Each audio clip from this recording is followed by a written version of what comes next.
Togliti che così ascoltano anche. Ma di dove siete? Ah, Cernieri! È il massimo! I più grandi sparagnini d'Italia. Dopo i piranesi. Dopo il bravo. Io non so se è un papà, Cerniel, che conosco io, gli ha comprato la chitarra al bambino per Natale senza corde. Vedo per incominciare basta. Per incominciare a Londra. Fermo! No. Azienda agricola vinicola del Coglio. Ma dove vai in giro? Non dico il nome per la privacy. Zorzetti. Mette l'annuncio sul giornale. Cerco enologo esperto. Si presente un tutto sporco.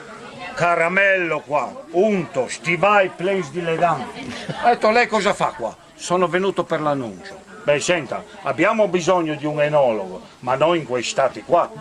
Beva un bicchiere di vino e se ne vada. Che sta il chiappeltai? Merlot 2009, 11 gradi e mezzo.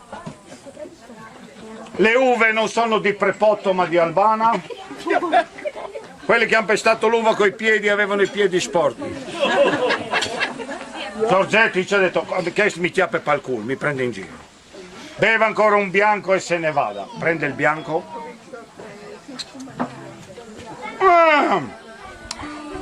Verduzzo 2010, 13 gradi e mezzo. Avete detto che le uve sono tutte friulane, invece il 38% vengono dalla Puglia.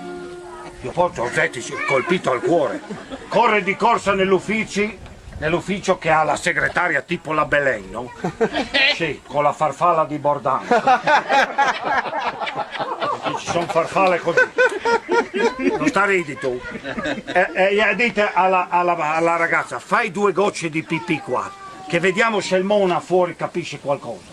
Il porta fuori il misfatto, questo assaggia.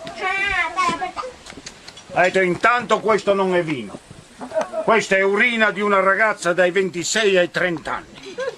Dopo ha dato un'altra cerciaduta, è incinta di 3 mesi, ha 3 cerciate, o mi assumete o dico chi è il padre. Salute ragazzi, buon proseguimento.